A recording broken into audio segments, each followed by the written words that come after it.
Hey, welcome everyone. Hey, this is a podcast that explores various aspects of addiction, potentially focusing on personal stories of recovery, scientific perspectives, societal impacts, or related topics. This podcast often features discussions with experts, individuals in recovery, therapists, and advocates to offer insights and support to those affected by addiction or seeking more information about it. Welcome to another episode of The Other Side of Addiction. I'm your host, Al Richards, and today with our lovely guest, Amanda Monk, we're going to be talking about transforming your shadows into superpowers. And I love this flippant title because I have gone to classes that has talked about this and talked about our superpowers. And believe it or not, folks, it really is pretty simple to change. We have to retrain our brain. We have to get rid of the old neurons and fire new neurons and get them stronger again.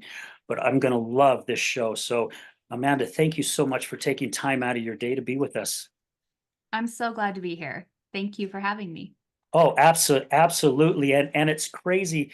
Life gets going in so many different directions. I can't even remember how we connected, which I'm ashamed to say that, but somehow we connected.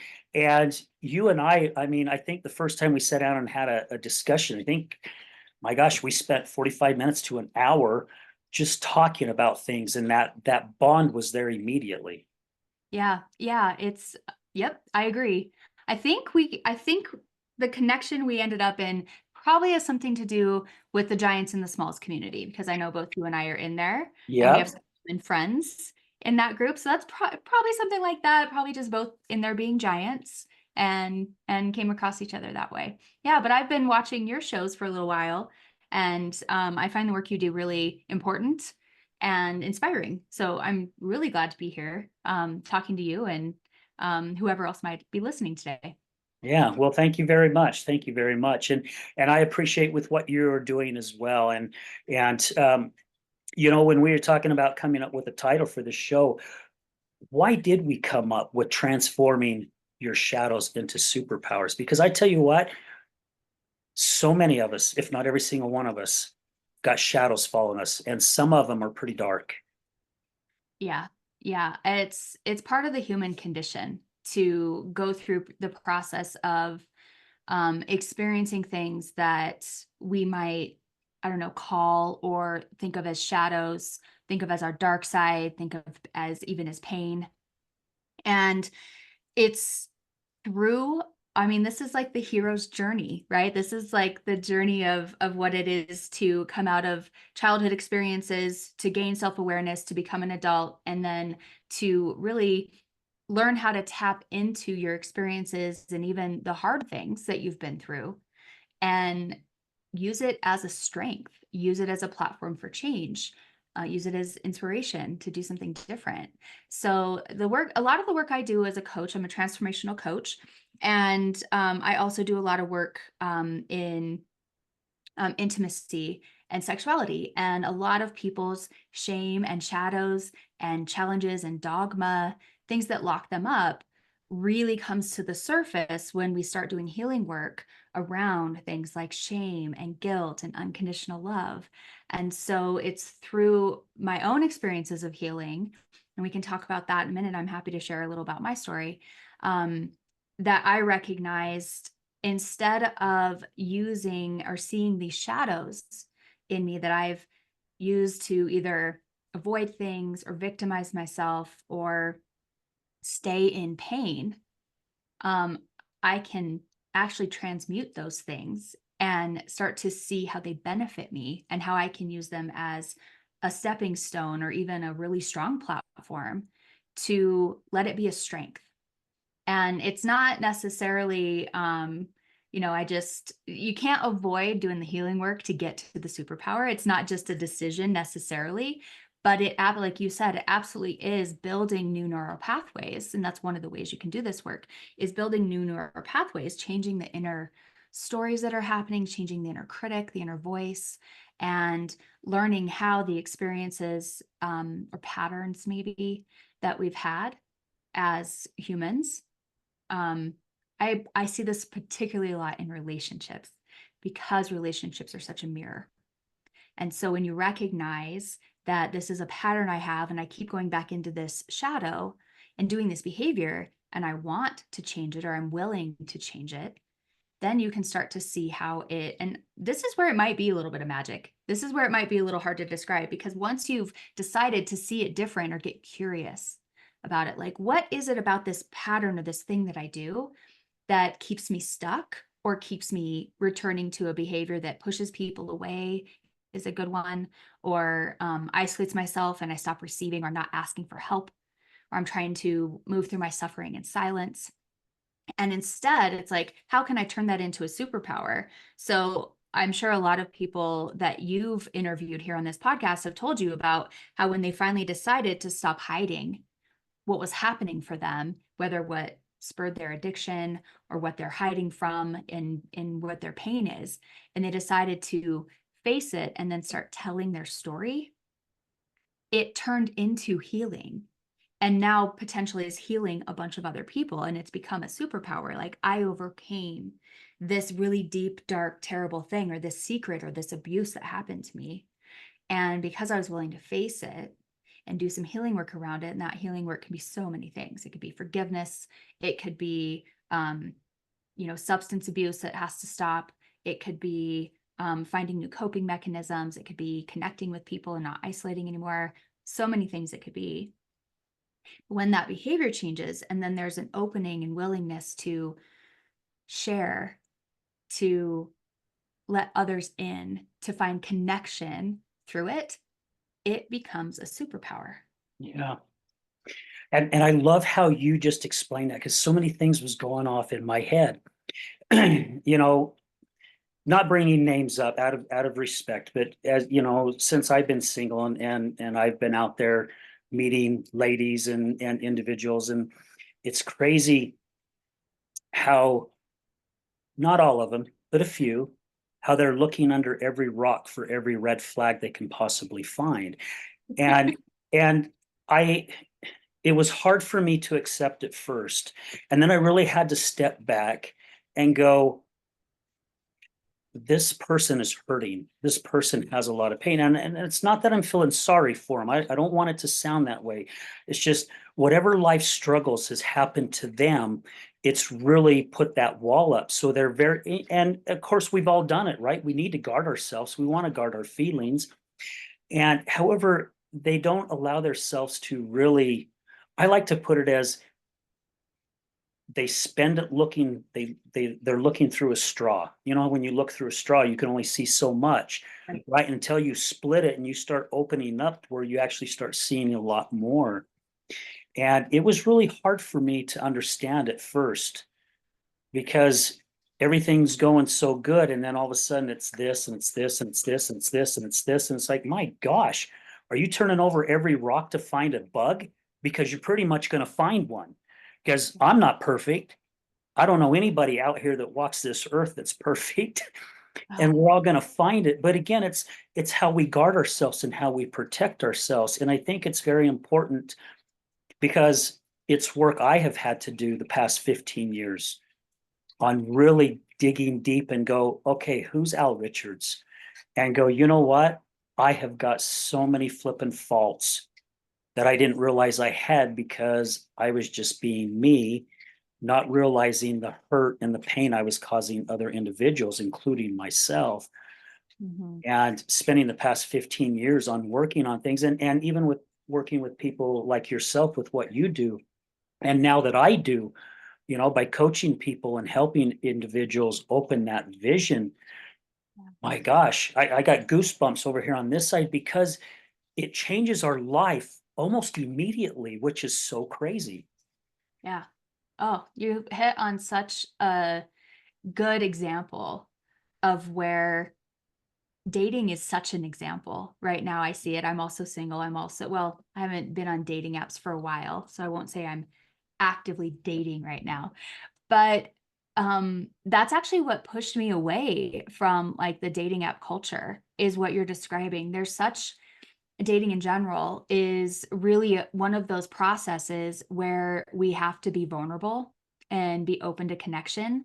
And that is the recipe for really projecting outside ourselves and looking for the wrong in everyone else because it's so vulnerable, Mhm. right? Like, you're facing the potential of rejection or not being enough. And also maybe a lot of past experiences of heartbreak or disappointment or frustration. And so it's like this armor goes on. And the armor is often like being a persona, not showing up as your real self. I see that a lot. Um, there's so much talk about like extreme polarity in relationships right now, like this isn't masculine enough and this isn't feminine enough. And absolutely, people have this like exaggerated radar for red flags, when really what that's doing is it's coming from a place of fear. It's coming from a place of, in my opinion, a place of potential projected shame, which is like, I better find all of the negative things in the other person. One, because I want to know that I'm safe before I let them see me. But also, it takes the attention off of me. Like if I'm approaching this, and most of this is subconscious, most people don't recognize exactly what they're caught up in doing this, right? So giving everybody like the benefit of the doubt, assuming good intention. But when people are coming to the um, beginning of a relationship with a mask or a radar of criticism, you're right, they're going to find all kinds of things that are potentially not what I want or not on my list or not good. Whereas if you are approaching the same person with a curiosity and looking for all of the positives, right, you're going to find them. And really, at the end of the day, what it comes down to is staying seated in yourself when you're dating and not getting so caught up in the other person of, are they right for me? Do they fit my list? Do they have enough of this? Do they not have this thing I'm afraid of or I don't want to deal with? And instead, just being present, staying in yourself. Who am I? What am I bringing to this relationship? What am I willing to do? And how do I feel around this person? Which is so much more important than what's the criteria. Yeah. How tall are they? How much money do they make? What job do they have? What did they, what's their physical presentation? Like all of these things there's a lot of pressure, I think, on single people. I don't know what it's like to be single now as a 20-year-old. I'm in my 40s. So I know what it's like as a 40-year-old single woman out here in the world. Um, and so much of what I see on dating apps is really like, it's like a dating resume that is often disconnected from the human behind it. And it's kind of like, here's all of my green flags. If I can distract you with all the green flags, maybe you won't see the red flags. When the reality is there's no perfect human, and every Right. person is going to come to the table with a past, with flaws, with pain, with fear. And it's really just a matter of, is this somebody that I enjoy spending time with, that I feel good when I'm with them, that has some level of compatibility with me, right? That fits some of the things. Like compatibility is a reality in that if I have a ton of time and want to spend every night of the week with the person I'm dating, and they're very busy and they only have one night a week with me, that might not be compatible. That's what I mean by that. I don't mean like astrologically, like your astrology chart's compatible, although I love astrology. I don't mean like, are we have exactly the same likes and dislikes, right? It's the can I show up with an open heart? Love is a risk. Am I willing to take a risk with this person? Am I willing to incrementally let them closer? Am I willing to be in acceptance of where they're not perfect and show them where I'm not perfect? And am I willing to grow with this person? Like there's no relationship, even if it's only for one date, that doesn't teach us something about ourselves. And so my wish for, every person out there that's dating right now is to put your list away and get in your body. And when you are speaking with this person, texting with this person, in their presence, really paying attention to, how do I feel? And is it mine? Am I scared because there's another human close to me? Or am I feeling this way because it's this human and there's things that are happening that make me feel just not quite totally myself, right? But really it's about owning our own energy, our own awareness, who we are showing up as. And I say this too, I just had this conversation with someone. I was a client. We were talking about dating and a pattern that she's stuck in. And I was like, but how do you feel when you're around? You're so focused on how if they like you. Do you even know if you like them? Like, how do you feel in their presence? You know, are you showing up with this lens of my job is to convince them to like me and to be a people pleaser? And you're so caught up in that you're not even paying attention to, am I in a sense of like relaxation in their presence? Do I want to open up more to them? Am I laughing? Am I joyful right now? Is this a good connection? Versus like, I better impress them. And this can apply to anybody. This isn't the, woman, man, or, whatever. Anytime you're interacting with somebody, and is great for business too. I think a lot of people miss this, like potential business partner or somebody that's going to sell you something. How do I feel in their presence? Do I feel safe? Do I feel grounded? Can I hold my own energy here? Or is this just not a fit for me? And that can help get us out of the red flag search that is so people are so driven by right now. And I get why we're driven by it. It's everywhere. If you're on social Yeah. media at all, like there's somebody out there telling you what you should or shouldn't be looking for while you're dating, what's good or bad in another person. And it's like, oh my gosh, everybody just take a step back, take a breath, get in your body, and see how you feel. See how you feel in that in the presence or in the energy. I say that energy is in like when I'm interacting with them, when I'm texting with them if they're not present, when I'm on the phone with them, when I'm FaceTime or whatever it might be. How do I feel? And is it mine? Meaning, am I scared because of my shit? Am I scared because I am like really nervous about dating, or I've had a bad experience, or I'm really insecure?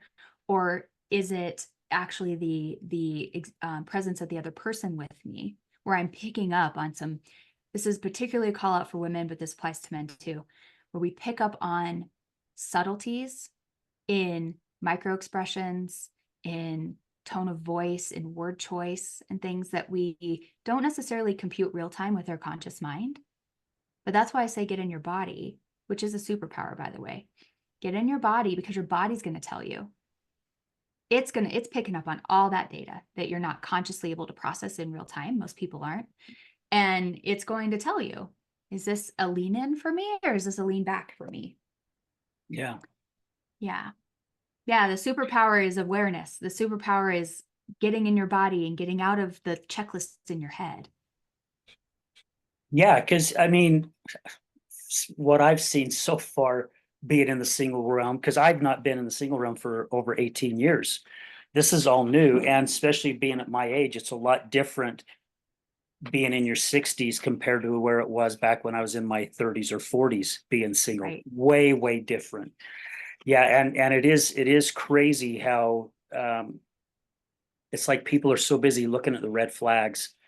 I've got this good lady friend of mine, and we've gone out and we've done some things together, and we have a really good time. And we talked about it about a week ago, and she goes, Al, look, I look for all the green flags. I don't look for the red flags. I'm looking for the green flags because we all have red flags, every single one of us. And if we spend all our time looking for the red flags, we're really missing the stuff we're actually looking for because we're so busy looking. I mean, again, if I'm looking for a bug under a rock, I'm going to find a bug under a rock and go, Right. see, I told you there was a bug here. I knew it.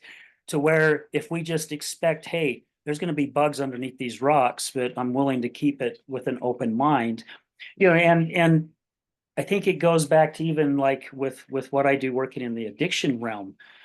Given people who are really working their butts off to get their lives going in a different direction. And I know they get tired of people lifting up those rocks and finding all the insects underneath them because and to me, guys, I mean, maybe some people have done some pretty bad things during their addiction, but it still doesn't make them who they are as an individual, because once that person finds who they are, which is what you help people do and I help people do, my gosh, that other individual's I don't know, it goes somewhere else because you know that's not who they are. And it's so cool to see that light come on. I mean, I'm working with a client right now that, and it's my very first client since I became, an international certified crisis and recovery coach. It's so cool to see all of a sudden their expression where their eyes get big and they look up to their left or their right and they're just like, oh my gosh. And it was Yeah. there the whole time, but their mind was so fogged, they didn't allow that fog to dissipate so they could see what was right in front of them. Yeah. Oh, yep, you're right. Shame is a very powerful emotion. It's a very powerful emotion. Dr. David Hawkins did some really amazing work with emotions and put them on a scale, made them basically measured them in hertz. And shame is actually the lowest emotion as far as like on the scale of hertz. It's at the very bottom and it Mm, resonates 20 hertz. And it is really dense. It is really powerful. Um, if our society was a little different and maybe a little bit more accepting, shame might not have as much power as it has now. Guilt is the next one up on the scale. So shame and guilt are very powerful tools. Um, they can be really immobilizing. They can be devastating. They can keep people in pain for a really long time. They can keep people in addiction. A lot of times when I work with clients that are coming out of some really dark things, or have a hard time breaking through a repeating behavior. And I don't have a lot of, I don't tend to work specifically with addicts. I tend to work with people who are really, really, really burned out and really, really, really stuck. And I would not be surprised if at the end of the day, all of the root of this, for no matter what the behavior is at the surface, whether it's addiction, and addiction comes in many forms, right? And so I say yeah. addiction, I'm like, truth is, they're addicted to shopping, they're addicted to social media, they're addicted to sex, they're addicted to food. The people I'm working with, they're not necessarily addicted to a chemical substance in that way, but nonetheless, it's still an addiction and they're running from their shame. Mhm. It's what's happening. And shame is necessary. We need shame as an emotion. We just don't want to live there. We just don't want to live there. And every single human experiences shame. Some people experience it more than others based on the environment they're in or how they've been parented or the relationships they're in. Some people use it as a tool. I mean, we use it as a society. Shame and guilt are some of the biggest control matters of control of how we're controlled as people. Yep. Because if something is shameful, people are going to avoid doing it or they're going to avoid getting caught doing it. And if it's going to make them feel guilty, they're likely to do the thing that'll prevent them from feeling the guilt, or they will hide. They will hide what they did to, avoid, they'll feel guilty in and of themselves or shame in and of themselves, but being guilted and shamed by others is at another level, right? It's another level. And so as you're describing somebody that is, let's say, dating and going about that process with trying to avoid what they experienced in a past relationship. Let's say that somebody's in a relationship and in that past relationship, they were really lied to at like a really significant level, whether it's like cheating or that person was harming them in some way. They're going to probably have a hypervigilance around that behavior in the other person. They're going to be like, I don't want to go through that again. I'm going to be really sure to figure out the next person that they don't do that. Right. But then that's all, like you said, that's all they're focused on. Yeah. Whereas if you just experience something like that before you start looking for the next relationship, I advise taking a break and processing what you experienced so that you're not projecting it onto the next person. Because if you go looking for it, you'll find some element of it and then maybe even blow it out of proportion. And you're just going to keep finding people like that. And I believe there's even some energetics around that where when we start to really focus on something, we're aligning with the energy of it. So we're not only that, but we might start even attracting or finding ourselves attracted to people with that same vibration because it's what we're focused on. And so Yeah. then the story becomes like all all women are looking for is, da da da da, da, or all men want blah blah blah blah blah. And it's because, well, yeah, well, that's what you're focused on. And so you just keep choosing subconsciously the same people who have that because it's what you're looking for. So you're like in this like cycle. Whereas if you can take a step back and reset, I do this thing that I really love with people. It's called creating your dating tenets.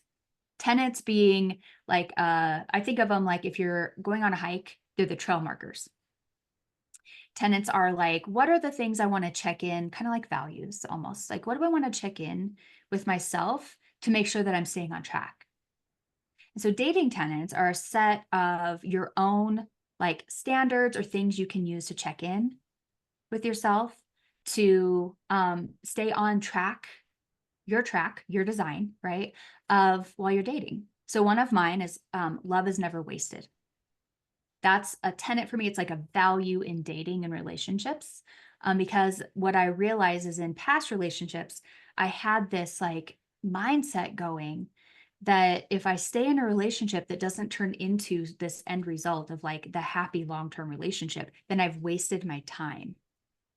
And that's such bullshit because every single relationship, whether it's been 2 weeks or 2 years that I've been in, has taught me something important about myself and probably, some level of connection, some experience with another person that I got to know that person. I had some joyful experience out of it. And this whole idea that love can be wasted makes no sense to me. I'm like, it's infinite. I don't run out. I didn't give it to somebody, therefore I never have it anymore. And so that was a really important dating tenet for me because it gives me what I get out of it is this sense of freedom and infinite ability to be loving towards other people. And that opens me up where I'm less risk averse and I'm more generous. And that's super important to me how I approach dating. Yeah. And so that's an example of one of my dating tenets. So when I work with people to get through these dating tenets, it's so interesting, as the coach, getting to step back and just watch people in there being themselves and doing their thing. And usually the first set that we create is that person wanting to avoid all the bad experiences they had last time. And I'm like, cool, we got that out of your system. Those are not actually your tenets. Those are your fears. And so how do we turn these into things that aren't fear-based? And we might retain some of the like spirit of that tenet, but it's not going to be fear-based. It's going to be based in openness, connection, love. And what would it look like then if it wasn't coming from a place of like, I don't want to be that girl who always gets cheated on because I feel shameful. I create a story around that I'm not worthy or I'm not enough or I'm not lovable. And so that would be coming from fear, from shame, as opposed to coming from a place of openness and saying the more I love myself and the more I can stay rooted in myself as I approach dating, the less likely I am to be attracted to somebody who doesn't value me. Yeah. And that's the shift, right? That's the shift of I took this shame of I've had this experience that was really difficult that I built a story around that was shameful of like, I'm not lovable or I'm not enough or nobody's going to stay with me or I'm always going to be cheated on. And I turned it into, okay, well, if this has been my experience, what's been missing? Well, it's been missing self-love, self-esteem, self-worth. So I'm going to build that. And now it's become a superpower. So now I've got this superpower of this ability to stand my own, to be loving, to be open and show up to potential relationships from that. Somebody that doesn't have the capacity to meet me there is not going to spend much time with me. No, they Right? won't. Yeah. And with what you said, really, Amanda, for me, you hit the head right on the nail. I mean, or I guess the hammer. I'm saying it backwards. And the reason why. So I go back to look at my past relationship before I got divorced, and I remember praying about it, and forgiveness kept coming into my head. Right, forgiveness, forgiveness. And I remember telling my higher power, who I believe it's God, saying, if you think you want me to forgive her, you got another thing coming. It ain't going to happen because of this and this and this. I mean, I lined them up, right? I could write a whole page, if not more full. And that word just kept hitting me and kept hitting me and kept hitting me. And it's almost like every single day it was getting more powerful. It took me at least 2 weeks or so around that area where my light bulb finally went off. It wasn't forgiving her, it was forgiving me Yeah. because of all the things that I said and all the things I did. It wasn't a one-way street. Even though she was the one battling the addiction, I like to put it this way, I just pissed a lot of fuel on the fire as well. And Mm. I'm like, me, me. And for me, being a spiritual person, I prayed about it and my eyes opened up so wide. Once I figured that out, and I believe this is just exactly what you're talking about. Once I got that, it's almost like all these rocks just came off my shoulders. It's like I started walking lighter. I started feeling different, not realizing I was packing all that shit around with me this whole time. And that's when I started seeing my shift. And I think that happens with so many of us is that we're hanging on to so much baggage to make sure we're not throwing the same rocks in the suitcase. We're Yeah. missing out completely when things are right there in front of you. And I have a friend in Colorado who I interviewed, gosh, almost 2 years ago. She's a coach. And she shared something that had really stuck with me. She goes, my daughter, my 6-year-old daughter, is afraid of thunder and lightning. So one day we're in the house and thunder and lightning starts hitting and it's really loud and my daughter curls up in a corner. She's got her blanket, she's hiding in her blanket, and she goes, me as the mom, I'm like, what the heck are you doing? All it is thunder and lightning. You don't need to be afraid of it. It's not going to hurt. And she's being, and then she goes, her daughter pulled the blanket over her head and said, mommy, this is my afraid time. Allow me to have my afraid time, and put the blanket back up over her head. Wow. And she goes, my 6-year-old daughter, even I'm a coach, taught me such a valuable lesson. And it's to allow her to have that fear that she had and accept it. Mhm. And so many of us, we fight it, right? I think kind of that's what we've been talking about. We're so busy fighting against it instead of just accept it so we can heal from it. Because that's the only way we're going to heal. If we're constantly beating it in the face, we're going to constantly beat it in the face. We're not going to allow ourselves. And she goes, I don't know how many months down the road, we're out sitting on our front porch, and they live in Colorado, and you can see a storm approaching from the distance. And way out there, you can hear thunder, very light, and you could see the lightning. And she looked at her daughter, and her daughter's just focused on that storm miles and miles away. And she goes, sweetie, would you like to get on mom's lap and have your own personal time? And she goes, yes. And so she allowed her to run through those feelings to let her know it's okay to have those feelings when so many of us are doing our best to hide it and beat it in the face. Yeah. And what a beautiful experience for that child to Yeah. know I'm safe to be afraid with a safe person, right? And now I can process the fear and probably not be as afraid, Hmm. in the long run from it. Like, so that's such a beautiful story. And how often are we doing that to ourselves or to our loved ones, right? Like whether it's our children or whether it's, a partner and a coworker even of like, hey, you're doing something that I feel you shouldn't. So there's dogma and shame there. Be afraid of. So stop having that emotion. And that's just not how humans work. Like if there's an emotion present, it's present. You can't, it's not just stop having it. It's Yeah. okay, well, let's let it move through you and get on the other side and then see what's possible from the other side of it, which again, we're taking this concept of a shadow, fear, and being like, how do we transmute this into something more powerful, but in a positive way? Well, part of the route to that is you have to feel the damn feelings, which is maybe the scariest part of it. Like, I liken this to, I saw something the other day that was like, it was funny on, I think it was on Facebook, it was a meme. And somebody was saying like, the thing I avoided doing for 2 weeks took me 15 minutes to do. And now it's done. And I'm like, oh my gosh, I've done that, the procrastinating, right? But also I've done it with a feeling. Like if a feeling comes up and you're like, it's not convenient right now, I can't cry in public, whatever's coming up. And it's like, I can't feel that right now. Go away. I'll deal with you later, or whatever. And then we avoid having the expression of that emotion or the feeling of the feelings because it might be uncomfortable while it's happening. But the truth is, it's probably going to be over pretty fast. And you just spent the past how many days or how many weeks or fuck how many years avoiding feeling the thing because you were afraid of the experience of it when it passed probably in a lot shorter of a time than we realize. Now, that doesn't apply to everything. For some people, there's really significant trauma that maybe isn't going to pass quickly.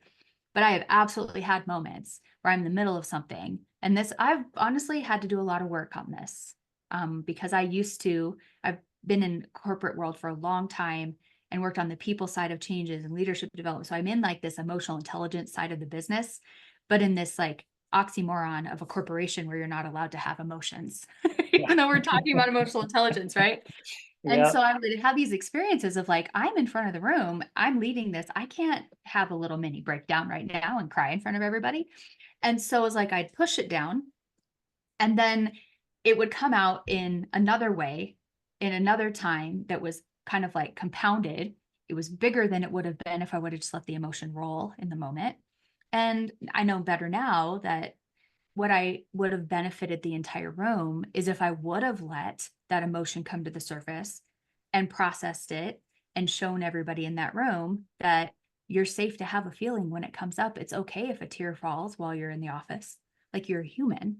That might have been even more powerful, when that happened, if I had just held my own emotions and allowed myself to process them in the moment, right?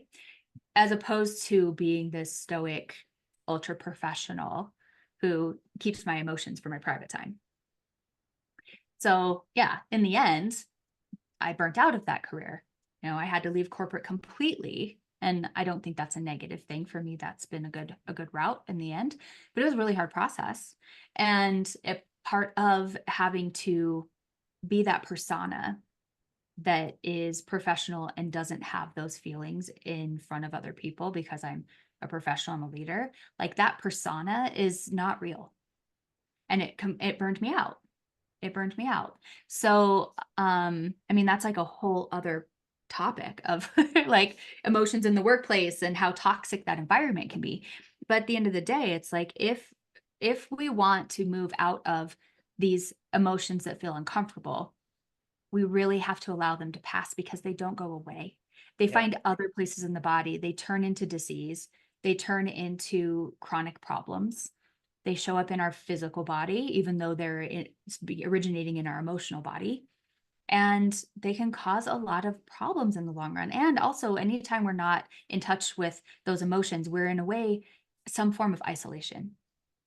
So, your emotions are your conduit for connection with other humans, even with animals, right? Like in the animal kingdom, it's like we don't necessarily fully understand the emotions of animals, but when you have a pet, you get to know them. You can tell when they're having a change of, emotion or a change of behavior, change of demeanor. And they don't push it off. Like when an animal's scared, they're scared in the moment. You know it. When an animal's affectionate, they're affectionate in the moment. You know it. They're doing the things, right? Training aside. And so I really feel like that is one of the most powerful things as a collective we have to develop yet is being able to be in our emotions embodied, meaning present with them, not pushing them away, not hiding them, not trying to make them more convenient for other people, but just being with as is. Like Yeah. I'm as ising it. This is who I am. This is where I'm at right now. This is coming up for me. And I don't want to downplay. Again, I'm so careful with this because I know there are people who are not around safe environments for this, where Mhm. they're not with people that where they can do this safely. And I want to respect that and acknowledge that and also encourage you to get around people who you are safe with. right? That's a huge indicator of I need to change my friend group, or I need to change my environment, or I need to be willing to go first and maybe have the ripple effect on the people around me. But, I don't want to downplay the realities of abuse and trauma. It's real. It's real. And somebody that's gone through significant, like has PTSD or complex PTSD, I don't want to, belittle that it might take a lot of environmental support, emotional support, and even psychological support to process your emotions. Like that's all valid and real too. Yet the majority of us in our waking daily life are some way avoiding an emotion or hiding some kind of shame. And I'm so glad that you brought that up, because I was reading something a couple of months ago. I think it was 80 or 85% of individuals out there are masking something, and they're afraid to talk about it.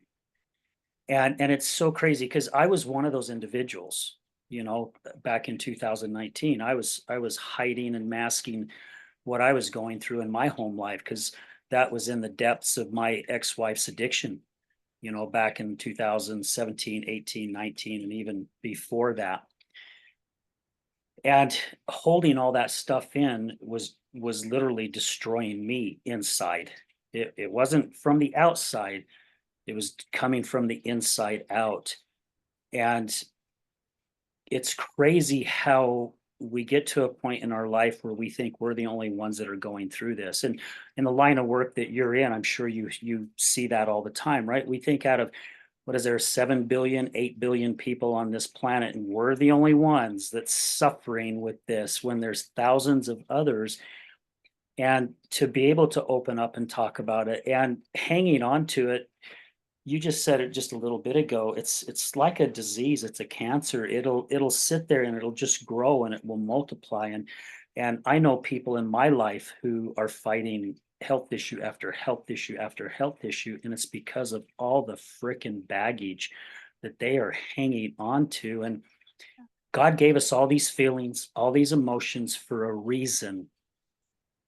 And I'm not saying I'm right because I haven't studied enough, but I know with just what I know from my coaching and what training I've had, it's okay for us to go through these emotions. The trick is just don't get stuck there, right? Allow ourselves to go through whatever we're going through. And it's crazy because since I have now gotten out there into the dating community, and I'm not saying I'm not holding on to baggage either. So I hope people don't get me wrong because there's things that I'm working on. I'm opening up the suitcase, throwing a lot of shit out as well. Okay. We'll just Right, put it that right. way. However, how long they have been hanging on to it. And I just sit and scratch my head going, my gosh, they are holding themselves back. That could be something so amazing in their life. And it's because we're hanging on to that baggage and we will not let go. It's like those old spy movies where you see they've got these important documents in a briefcase and they handcuff it to them. Right, Right? They wanna hang on to it. They don't wanna let go because they're right. protecting themselves. And now that I've learned what I've learned and gone through the schooling and training I've gone through, I'm like, "My gosh, we're just compounding it. We're making that briefcase heavier and heavier and heavier. We just keep throwing shit in it. We're supposed to get stuff out of it." And I'm sure you see that with your clients as well, and mine's more into the addiction part of things, right? Crisis and recovery. However, people who have battled crisis and recovery, they've done some things that they're not proud of during that time. Mhm, Hell, every single one of us can say we've done something that we're not proud of in our life. But it's of part of course. our learning process to, again, find the tools like with what you have done, what I am now just starting to do to give people the tools to go, guess what? You don't need this anymore. You know, Mhm, you can change this thought as you said earlier, or maybe it was before we were talking before we started recording that we can refire our neurons, man. We've got billions of them in our head. We can unplug them anytime we want to. It may take some time, but we can mhm. plug into new ones that are stronger and firing more healthy or healthier so we can get on with our lives and go through another experience. Right, right. I think there's probably experiences, for people that they don't anticipate that and this is the exception where you have the experience of like, oh wow, I just wasn't anticipating this. I had an amazing experience and it created a new pathway for me. Not everybody's thinking about their neural pathways, right? Right. But that's like a fresh new set of tire tracks, where the old way is like deeply rutted pathway because it's been driven again and again and again through the brain, right? And so, like you said, when we have, whether it's a conscious choice to be like, nope, I'm not going to listen to my inner critic and that inner mean bully, and I'm going to change that thought and rephrase it internally and have it be a new thought. Those are fresh new tire tracks. And then every time you reinforce that, you're making it stronger, and it becomes a trail, and it becomes a road, and then it becomes deep tracks, right? And that's the new neural pathway. While the other one, because it's not being used anymore, is fading. It's fading, it's fading. And so it's work. It is, when people say I'm doing the healing work, this is what we're talking about. Is, it's not necessarily, occasionally you luck out and you get something that's like unexpected and happens for you like that. But most of the time it's a choice. Yeah. It's a choice in a new behavior, and not going back into the downward spiral of things, but pausing, caring for yourself, and starting to move back up. And, there's a lot to that, a lot of times, and I always, but there's usually a lot to that. And it takes an environment, it takes, new mindsets, it takes new behaviors, it might take new people in your life, or getting a coach, or getting a therapist, or, getting into a support group, something. So you can be supported. I think we underestimate how important support is when we're building new pathways, new behaviors, new ways of going about things. But I think that, one of the things that I think is most powerful in this process that we're talking about, like how, if I was in the position of asking myself right now, like, well, how would I change this? It's like, okay, well, choose one of those things as new. Like, can you change the environment? Like, can you start showing up somewhere where people are more like this, or you're more likely to have these experiences? Can you change your support or get new support? Right? Or how do I reinforce the behavior? It's like, what system or tool or accountability can I put in my life that creates the new behavior? So if you start, it's great if you can do all three at the same time. Like, that's ideal, but it's maybe not a realistic goal to start off with. But it's like, if I change just one of these things, what would it be? Do I need to phone a friend? Do I need to get a friend that can help me with accountability? Or do I need to be vulnerable with somebody that I trust, that I can open up to, and start actually going through the process of expressing and feeling the feelings? So getting, changing my people, or maybe relying on somebody a little bit more. And then sometimes that's the hardest part, is asking for help, right? Learning to receive is another way of saying the same thing, like learning to receive. But yeah, and in the case of dating, we would talk about dating. It's like, if you are having that experience over and over again, get a new app. Yeah. Get Yeah. off the app, Good or way of putting it. Yeah. change the environment, get on a different app, try something new, rebuild your profile and try something different. Also, just like, start going to places where you are surrounded by things that bring you joy, so that you're joyful while you're doing it. And then you're likely to meet other people that are joyful. And it's a totally different experience, right? When you can, Mhm. one of my personal challenges with dating, maybe it's just a story, but I live in a pretty small town. And so there's just not as many people that are in my age range, that are available in dating, that have some similarities to me where we would fit. And so I kind of joke, I'm like, changing my environment means I probably need to move, or I need to be frequenting a different city more often, so that I have a chance to be in an environment, because I prefer being in with people in person versus being over an app. And yeah, that's been one of the reasons why I'm like, I'm not on the apps right now, because I realize that method isn't resulting in something positive for me. There was so many reasons that I won't go into all of them here, but it's kind of like what you were saying. The things that the apps encourage, they're businesses after all, right? Mhm. Is not conducive to creating long-term connection, in my opinion. But even that aside, I'm like, the apps force us into a very photo-based and profile-based, checklist-based approach, getting to know people. Like, here's the best I can do with a photograph. And you're going to project all over that because you know nothing else about me yet. And it's void of context because it's a still photo. So you're not hearing my voice. You don't see how I move in the world. You don't see how I carry myself. The words that I'm using are limited. And a lot of them are questions that I have to answer that the app decides. Things that I might not even care about, or I don't think should be something up front.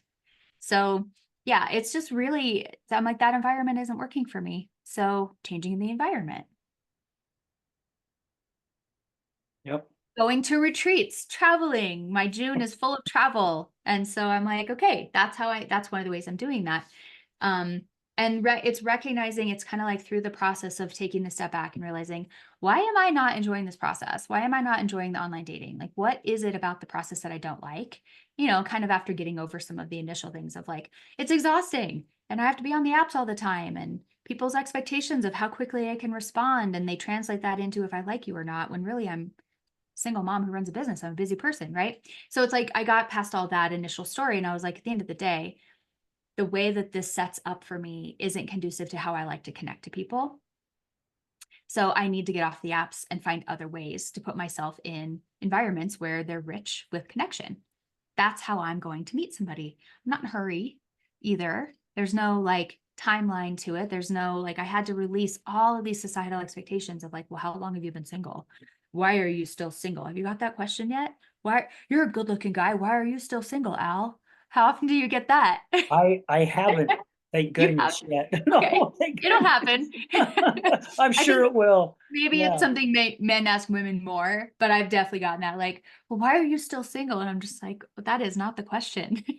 yeah, Because I choose to be, because I only have so much time to put into this, because I do it in cycles, I do it in phases, or because I'm prioritizing my son, I'm prioritizing my career. I've just launched a podcast. You know, I'm like, there's the other things to my life that are really important and rich for me, different forms of connection. Um, but yeah, like it also like, well, because I'm not putting myself in environments where they're, you know, really rich with the types of connection and ways to meet people that suit me. yeah. You know, and with you say that, I'm gonna spin off of that even over to the addiction side, right? Because it falls for individuals who are wanting to get out of their addiction. And you mentioned it earlier. It doesn't matter what the addiction is. I mean, they did a study up at the University of Utah where they brought in people that had all types of addiction. And what a lot of people don't understand, the brain waves fire the exact same way. It doesn't matter if you're addicted to sex, drugs, porn, m- uh, food, Mhm. shopping, the everything fires the exact same way. And gosh, now where was I going with this? Anyway, we have that tendency to continue to follow on that same path, Mm. right? So we're projecting out that all the same stuff to where we're not allowing ourselves to grow. We're actually holding ourselves back so much. I was talking to a lady friend of mine at the gym this morning, and she saw me and she comes over and we give each other a big hug. And I saw on social media that she recently got engaged, and I was telling her how happy I am for her. And she was telling me this whole story of her dating life and where it was going. And she says, Al, I finally just said enough, and I just pulled completely out. And because she says she kept attracting the same type of guys, which was the exact same type of relationship she just got out of. Yeah. But then she meets this other guy and she's thinking the same thing. She's like, well, here comes another one, not realizing that this person, even though she had started kind of changing her thinking, that this guy was totally different. And she was even trying to push him away. Mm. And all of a sudden that light bulb went off and she just started realizing, oh my gosh, I got to change my thinking because holy cow, this guy could be the real deal. Now here they are engaged and they're getting married in September, which was really Yay. cool. But she was telling me all that. And again, it's that thinking, right? How we go about, because we're putting it out there in the universe. And I know you look at it that same way. Whether we're thinking negative, we're going to bring negative in our life. Whether we're thinking positive, we'll bring positive in our life. And that's also what we do as coaches, to not direct people in that direction, but at least drop the breadcrumbs for them to find it themselves, to realize what's out there. Right. And I may have went off our subject. Hopefully I'll get Oh, it right back oh, good. again, because I had something, but yeah, I We were totally, talking totally about lost it. environment, and I wonder if that's something to do with it. I imagine when somebody's coming out of addiction, or that those things are important for them too, like Oh, changing the yeah. environment. Yeah, changing the environment. Thank you. Yeah, changing that environment. And the majority of our guests have had to do that. You know, it's crazy. A couple of years ago, I was at a credit union and I come out, and I was married at the time, and my wife's out there talking to this guy, and and visual wise, what we do, right? We look at someone and we just automatically presume what type of person that they are. Well, this guy literally just got out of prison. Just had got out of prison, carrying a sack with all his belongings, and he's out Mhm. there. He borrowed a cigarette off my wife, and they're out there smoking. And I come out, and he introduces himself, and anyway, we sat and was talking to him, and he goes, "I know if I continue to go north, I'm going to end up in the same place that put me at the point of the mountain." Ah, And he goes, "I'm doing everything I can to stay away from there because I have to change my environment for me to succeed in the direction that I want to go." yes.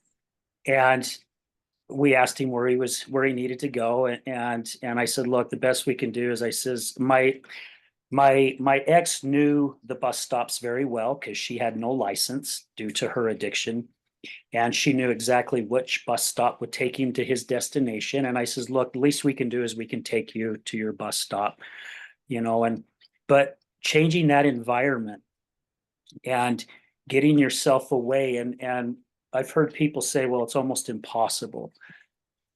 I don't know if it is impossible. I know there are situations out there that are very, very tough, very, very tough.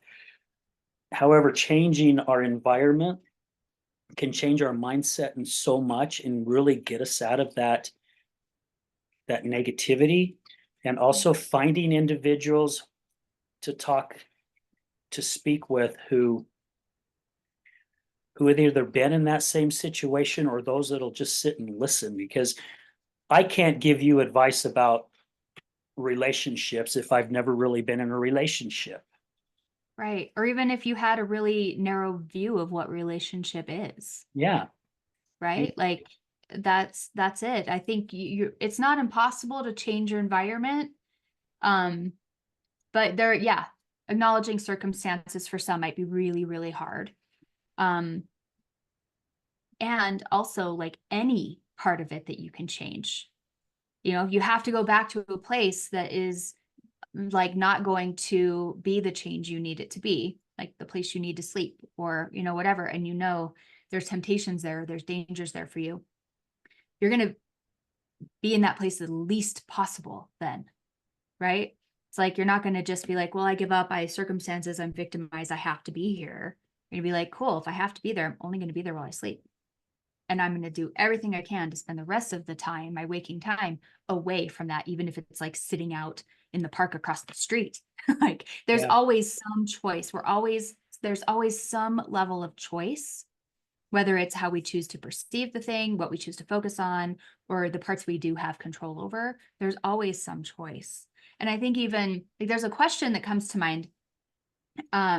It's a tool, but it's a question as a tool. This is borrowed from Access Consciousness, and it's what's right about this that I'm not seeing, or what's good about this that I'm not seeing. And that question has been sometimes a big slap in the face for me, but always beneficial when I am in a situation where I'm like feeling pissed off or resentful, or like I'm stuck, or I didn't get the job, or I didn't get the contract, or I got dumped, or whatever it is. It's like, what's right about this that I'm not seeing? And I might not be able to see the entire answer to that question in the moment, but just allowing that question to pass through my brain and shifting, because the brain's a computer, Mhm. right? It's like, if I type this in with a thought, What's right about this that I'm not seeing? My brain starts looking for the answer until I tell it, nope, this is what's wrong again, right? And I redirect it. But if I just use a tool like that to say, like, what's right about this that I'm not seeing right now, and then letting the computer run, it's like, it'll start me down a new point of view. It'll start me down a new path, which I think is really important Yeah. in any situation. Well, and that's what you and I do really as coaches, right? We kind of, I don't know. My training was taught we don't give them the answers. We drop the breadcrumb in front of them and see Yeah. where it leads them. You know, because really our brain will lead us to the direction we're supposed to go. And as coaches, as long as we're doing our job correctly, because I think that's one thing different. And I'm not bad mouthing all therapists and psychiatrist type people. I mean, again, this is just my belief is that they keep people there to keep coming in and out of their doors as long as possible. I believe our goal is to get people to go, aha, and finally catch the moment so they can get on with their life. And maybe once in a great while, give us a call and say, hey, I'm running into this. What can I do? You know, but yeah, it is possible to retrain ourselves to go in a totally different direction. And we do not have to stay stuck. We really don't. And I know a lot of people have gone through a lot of shit. I mean, some terrible, nasty stuff. And I just couldn't imagine going through what I know of some people, what they've went through. I just go, my gosh, how did you make it through there? Right. And I'm sure you see this as well. When we open our mind and allow ourselves to go, you know what, it doesn't have to stay this way because we've got the power. We are the ones that control this, not the other way around. And so many of us think this is what's controlling us. Yeah. And it's crazy. So yeah. Yeah. No, I agree with you. I think there's, as a coach, I see myself like, who am I to know what the right answer is to this situation? Like, I'm not here to tell you what you need to go do or what the answer is, because the person in front of me has probably a more powerful answer within themselves for themselves than I could ever, because I'm not living their life. I don't have all the context. I don't have all the emotion. Um, and that, what good would that be? I'm just creating a dependence on that client that they have to come to me to know what to do next. That's not helpful. That's not helpful. Not to mention, I might not get it right. I might make it worse. Yeah. Right? Well, That's not how I can serve as a coach.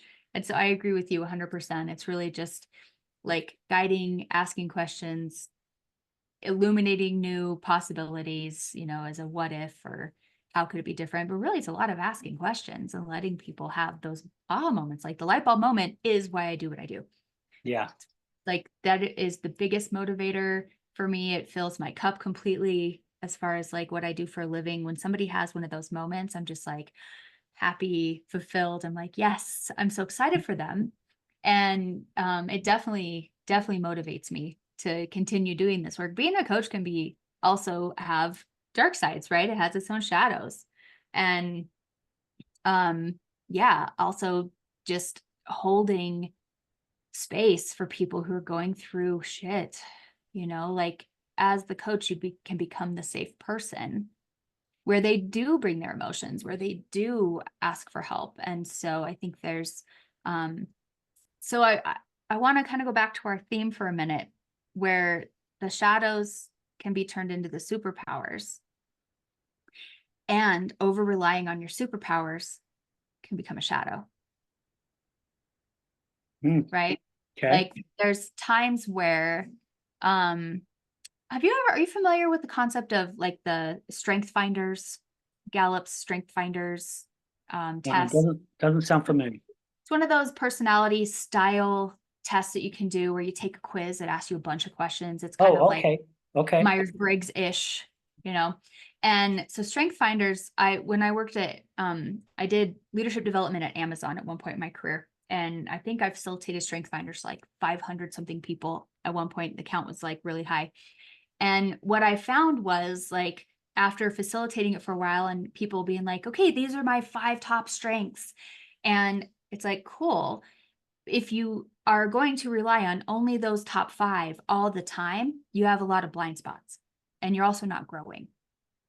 And so I think it's important just to note, like, yeah, superpowers are super, like, it's awesome. You can take the darkness in your life experience or even what you judged as darkness in yourself, and you can turn it into something really powerful and something really amazing. And also, like, that doesn't define you. You're not just that box now. There's more to experience. There's more to grow. You have many superpowers. You have many abilities. You have many neural pathways to build. And over relying on just one, like, if I'm a coach and I say, this is who I am, this is what I do, and I have to do this for the rest of my life, I'm really good at it, but I don't ever allow myself to experience anything else or grow or do anything different, I'm really not, I'm over relying on that superpower and I'm selling myself short, because I can build new superpowers. I can have many, I can have infinite amount of, superness in Yes, me you if I do. choose, right? And so again, it's like what we focus on. Anytime we become really looking through that straw, like you said, I think it's something to just pay attention to. Just like one person that's known for something, like actors will do this, like they'll get into a role and it becomes like it sets off their career and their in a particular character. There are actors who will actually like not keep in that show or not stay in that show because they don't want to be typecast as this type of character only, right? It's like, yeah, I'm really good at playing this type of character or this type of role, but I don't, and it's a superpower, but I don't want to be pigeonholed into just this either. I don't want to be seen as just this one thing. So, not necessarily saying like, hey, don't keep up with your superpowers, but know that you're capable of many. It's not just that. That's not the only pathway, is to go into your shadows and turn into superpowers. Like, you probably have some that you're born with that are just innate that you don't have to experience shame through. Yeah. Right. But it's really cool to know that this thing that I've labeled as darkness or bad about myself can become something that's actually really powerful in a good way, in a positive way. I love that you put it that way, because I have met so many people in the recovery community who saw themselves as just this one nasty person. Life sucked. This is the way my life is meant to be. It's not going to go anywhere else. And they've gone to places like the Other Side Academy, the Red Barn, who I highly promote on the show because they're such great facilities and they're free for the individual. That you have to be accepted to go in, but they are free. To see them go through their journey. And I was talking to Dave DeRocher, who's the executive director at the Other Side Academy, and he says, Al, it is so cool to see these people come in broken, beaten. Life has just been terrible for them. And he goes, and I know because I was one of them at once, at one time, to where they finally start, those healthy neurons start firing. All of a sudden, they start seeing who they are as individuals. And he goes, the talent. I was there at a speaking event about a year ago, and I was talking to one of the gentlemen there, Dylan, that I know, and he goes, Al, it's so cool to see these individuals realize the talents and the skills that they have. They start opening their mind so much more. And he goes, it is just one of the neatest processes to see when you see this person come in that just they don't want to even live anymore. They've just been beaten down so much, and then to see who they end up 2.5 years later, and just knowing what those two places do. And I think you and I, in the work that we're in, we know it's possible, right? Anyone can change their path. I don't care if you've been doing it for 75 years, 80 years, 20 years, a year. You have the ability to change your path and go in whichever direction that you want to go. And sometimes we need help, and this isn't a sales thing where I'm saying, hire somebody like you or me. I'm just saying there's people out there that can help lead you in a direction, not put you there. You have to put your own self there, but at least Right. lead you in the right direction. It's we have that capability. Our brain is Right. so amazing, and there's still so many things we don't know about it. But we run it, not it doesn't run us, and that's what we've thought all our life, I guess, at least the majority of my life. I thought this ran everything, and now that I know what I've learned and the training that I've gone through, Yeah. I know I can unplug one neuron and plug in a healthier one anytime I Right. want. Yeah. Oh, yes. I think that is coming from choice, Mhm. right? That's the shift. And I love that like rebirth that you're discussing, or like watching people go from the stuckness they've been in, the pain, the addiction, and when they start to shift it, like what else is possible is it's amazing to see who they become. And to me, that is the ultimate alchemy of darkness to superpower, right? It's like Yeah. darkness to light. That's it. That's the perfect example of that. It's like no matter how dark it's been, there's always choice and there's always a way to get into the light side. Yeah. Amen. It's all about the choice. It Got it. is. My gosh, man, it's been a great show. I mean, I really have enjoyed the information that you have shared with us. And yeah, I always like to give my guests an opportunity to share what it is that they do. And if anyone that hears this, how they can contact you. Maybe someone is feeling a bond with you and they would like to reach out to you and possibly work with you. How would they find you? Sure. And thank you for that. Mhm. So you can find me on social media under my name, Amanda Monk. On Instagram, I'm under my podcast name, which is With the Lights On. I just launched a podcast. You can find me on Spotify. My podcast is called With the Lights On. And also, I have a website. It's amandamonk.net. So all of those are pathways to find me, to reach out to me, to connect to me with me, and I'm happy to connect and see if there's work that I can do with somebody, and if not, as you do too, I'm sure have a huge network of amazing coaches and people out there. So I always encourage people to reach out, connect, because if I'm not the person that's, the right match or the right skill or the right, modality per se, there's somebody out there. And so the important part is to reach out and ask for what you need, Yeah, get you on that path. absolutely. I love it. One last thing. What is what's your word of advice for someone today? Let's just say somebody's struggling. I don't know what with, just somebody is struggling. What words of encouragement would you like to share with them? That is such a good question. I'm going to go back to the question that I mentioned earlier, which is to two part, to pause, the like when you have the negative tape cassette running in your brain, right? The negative focus, and ask the question, what's right about this that I'm not seeing? And then do whatever you need to do to get in your body. And what that might mean, being in nature. That might mean just focusing on your breath for a few minutes. For some people, they need to meditate to do this. For some people, they need to exercise. The how doesn't, I don't care how you get in your body, but get in your body, because that's where you're going to access the healing first. It's not going to be by thinking it around again and again and again. You're not going to find a solution with the same brain and thinking that got you into the pain. Mm. So get out of the head, get into the body, and ask yourself, let the computer brain answer the question, what's good about this or what's right about this that I'm not seeing? And then see what happens. Like, you're not out anything by trying it. See what happens. And that is such great advice because it took me a long time to get there. And that's exactly what I do.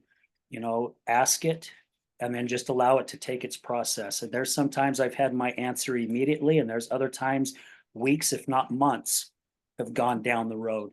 Just allow that process, like you said, to work itself through, and it will. It definitely will. Yeah. Yeah. My gosh, thank you so much for taking time out of your day to be on the show. Greatly appreciate it. Yeah, this has been so much fun. I always enjoy our conversations, Yeah, and we've had some good ones. yeah, I think we should do it again. Until Yeah, next time. until next time, let's do it. So guys, thank you so much. I appreciate you. I appreciate all our guests, all our past guests, all you listeners. You guys are the ones that are making this possible. I mean, seriously, I still scratch my head and go, I cannot believe this show's been going over 3 years, and it's because of all of you. So I just want to say thank you to everyone. And remember this, addiction is giving up everything for one thing, and recovery is giving up one thing for everything. We're out.